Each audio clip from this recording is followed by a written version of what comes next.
Hi, it's Joe. Welcome to the Quilt Report. Well, I've already found it difficult to do what I set out to do, which was to show one thing from my studio every Quilt Report. The problem is I have more than one mola. Mola, that's what these are called, M-O-L-A. And mola were made by the San Blas Indians in the San Blas Islands, the San Blas peoples, the San Blas Islands off the coast of Panama, which have now become inundated with sea level rise, and the San Blas Indians have moved to the mainland, and these molas won't be made anymore. This has been going on for a while. These molas, you might have seen them. They're sort of like the Hmong stuff. Since they're needlework, they're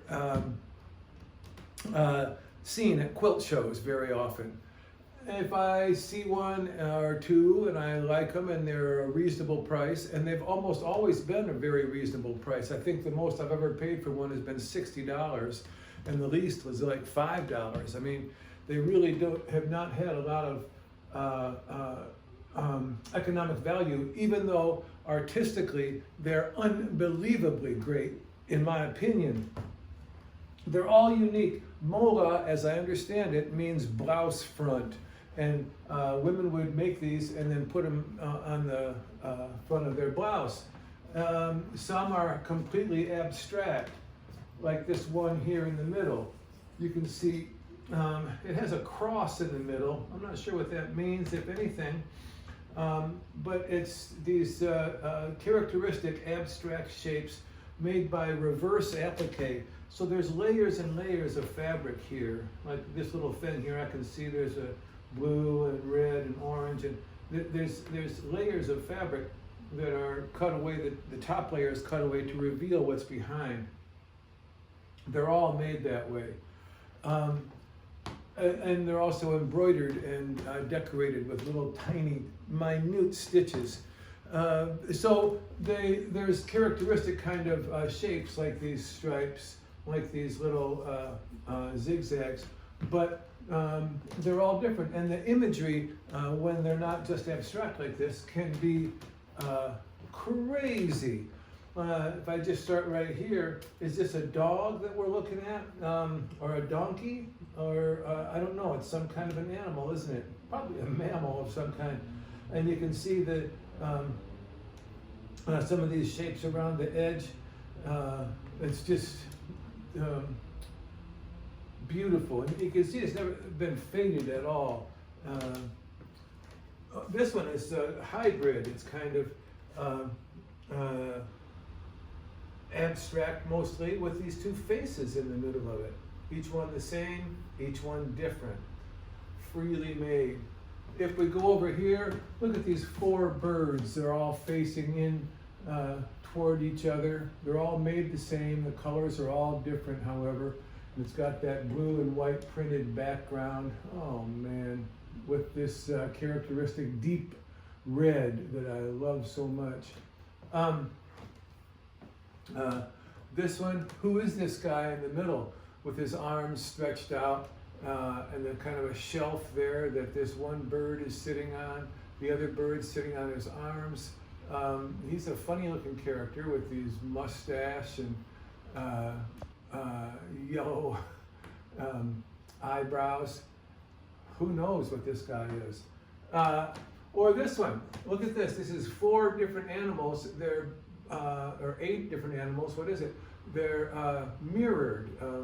The ones in the upper left and lower right are facing away from each other. The ones in the upper right and lower left are facing down. I don't know who those are. Are they ducks? Are they, and are they snakes? They're fish? I can't tell what they are. And if you look at this one on the very top, it's so magnificent.